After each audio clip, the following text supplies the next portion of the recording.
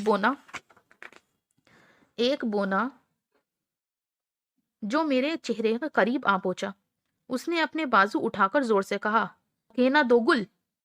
اب بھئی یہ کون سی زبان ہے ہکینا دوگل؟ چلیے آگے پڑھتے ہیں۔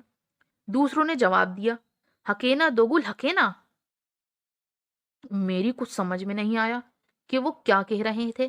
میں نے زور لگا کر ایک بازو زمین سے اٹھا ہی لیا، پھر سر بھی اونچا کر لیا۔ اب معلوم ہوا کہ انہوں نے زمین میں کیلے ٹھونک کر میرے بال ان سے باندھ دیے تھے۔ سر میں سخت درد ہونے لگا۔ میں نے ان آدمیوں کو پکڑنے کی کوشش کی لیکن وہ سرپٹ بھاگے۔ پھر شور و غل سنائی دیا۔ شور کے ساتھ ایسا محسوس ہوا کہ میرے بازوؤں میں ہزاروں سوئیاں چبھو دی گئی ہیں۔ دراصل وہ مجھ پر تیر چلا رہے تھے۔ کئی چھوٹے چھوٹے تیر میرے کپڑوں کے اندر گھس گئے مگر مجھے کوئی خاص تکلیف نہیں ہوئی۔ کچھ آدمی آسمان کی طرف تیر چلا رہے تھے جو میرے چہرے پر گرے تھے۔ ان سے میرے چہرے میں تکلیف ہونے لگی۔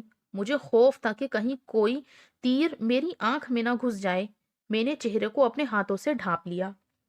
کیا کرا انہوں نے؟ اپنے چہرے کو اپنے ہاتھوں سے ڈھک لیا انہوں نے، کیونکہ وہ لوگ وہ 15 سینٹی میٹر کے جو سپاہی تھے چھوٹے چھوٹے ننھے سے، وہ ان پر تیروں کی برسات کر رہے تھے۔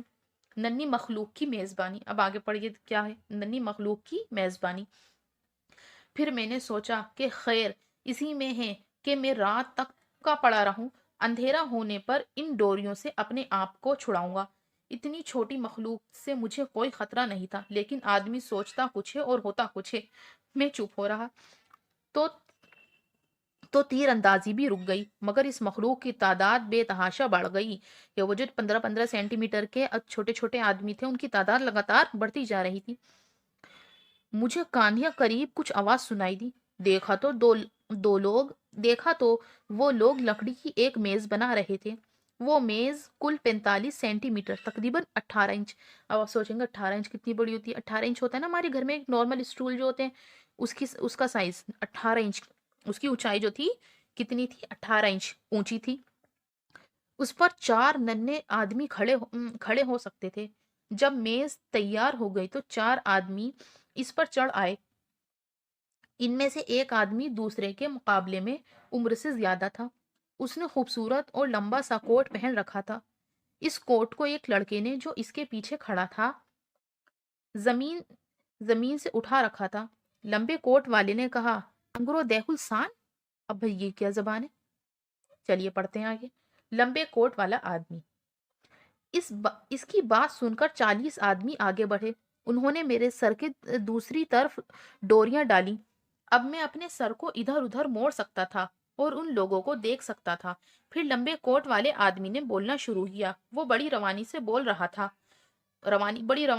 رہا تھا، یعنی بہت رفتار سے، بہت جلدی جلدی بول رہا تھا۔ اس کے ساتھ وہ ہاتھ سے اشارہ بھی کرتا تھا۔ خاصی دیر تک وہ بولتا رہا۔ میں ان کی زبان تو نہیں سمجھتا تھا، لیکن میرا اندازہ یہ تھا کہ وہ یہ کہہ رہا تھا کہ اگر تم ہمارے حکم کی تعمیل کرو گے تو ہم تمہیں کوئی تکلیف نہیں پہنچائیں گے، یعنی اگر تم ہمارے حکم کو مانو گے، ہماری باتوں کو مانو گے تو ہم تمہیں کوئی تکلیف نہیں پہنچائیں گے، اور آگے بھاگنے کی کوشش کی تو ہم تمہیں مار ڈالیں گے۔ میں نے اپنا ہاتھ اٹھایا، آنکھیں آسمان کی طرف آنکھیں آسمان کی طرف کی اور اس طرح ان کو یہ سمجھانے کی کوشش کی میں تمہارا مطلب سمجھ گیا ہوں اور میں کوئی ایسی بات نہ کروں گا۔ پھر میں نے انہیں یہ بتانے کے لیے کہ میں بھوکا ہوں اپنے منہ کی طرف اشارہ کیا۔ اب بھائی انہیں لگ رہی تھی بھوک اور وہ ان کی بات کو سمجھ گئے تھے، تو انہوں نے کیا کرا کہ بھائی اب انہیں بھوک لگ رہی ہے، وہ اپنی زبان، ان کو تو ان کی زبان سمجھ نہیں آ رہی تھی، وہ اب کیسے سمجھاتے، تو انہوں نے کیا کرا، اپنے منہ کی طرف اشارہ کرا۔ کھانے کا انتظام۔ لمبے کوٹ والا آدمی میرا مطلب سمجھ گیا۔ اس نے سپاہیوں کو حکم دیا اور تھوڑی دیر میں کوئی 100 آدمی میرے جسم پر مارچ کرتے ہوئے میرے منہ تک غذا لے آئے۔ کیسے بتا رہے ہیں کہ 100 آدمی، اتنے سارے چھوٹے سے آدمی جو تھے 15-15 سینٹی میٹر والے، وہ ان کے منہ تک، اور وہ بھی کتنے سارے، کتنی تعداد تھی، 100 آدمی میرے جسم پر مارچ کرتے ہوئے میرے منہ تک غذا لے آئے، کھانا لے آئے۔ یہ چیزیں بادشاہ نے بھجوائی تھی، کیونکہ لو جی اب ان کے بادشاہ بھی ہیں، کیونکہ میری آمد کی اسے اطلاع کر دی گئی تھی۔ غذا میں چڑیا کے سائز سے بڑی کوئی چیز نہیں تھی، لیکن لگتا یہ تھا کہ انہوں نے گائے بیل سالم پکوا کر بھیجے تھے۔ لوبیا دال کے دانے کے برابر مرغیاں تھیں۔ کبھی آپ نے دیکھی ہیں لوبیا اور دال کے برابر کی سائز کی مرغیاں؟ اس میں پڑھیے سنیے۔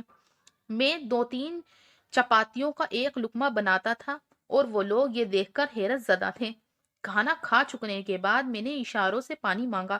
وہ دودھ سے بھرا ہوا ایک برتن لائے اور میرے منہ میں انڈیل دیا۔ میں نے اور مانگا، وہ دوسرا برتن لے آئے، لیکن اب ان کے پاس دودھ نہیں تھا۔ میرے کھانے پینے کو دیکھ کر وہ اتنے خوش ہوئے کہ انہوں نے میرے بدن پر رقص کی محفل منعقد کی۔ مطلب رقص کی محفل، ان کے ہی اوپر وہ رقص مطلب ڈانس کرنا، ناچنا، رقص کی محفل کا انتظام کر دیا، منعقد کر دی، اور اونچی آواز سے ہیکنا دو گل کے نعرے لگاتے رہے۔ تو بچوں اب آپ کا یہاں پر سبق ختم ہوتا ہے۔ امید کرتی ہوں آپ کو یہ سبق سمجھ میں آیا ہوگا۔ چلیے اب میں اس کے سوالات پڑھ دیتی ہوں، دھیان سے سنیے گا۔ نمبر 1، گلیور کون تھا اور وہ کیا کرتا تھا؟ گلیور سمندری جہاز میں کیا دقتیں پیش آئیں؟ نمبر 3، خشک زمین پر گلیور کو کون لوگ ملے اور اس نے کیا محسوس کیا؟ نمبر 4، ننھے منھے سپاہیوں نے گلیور کے ساتھ کیا سلوک کیا؟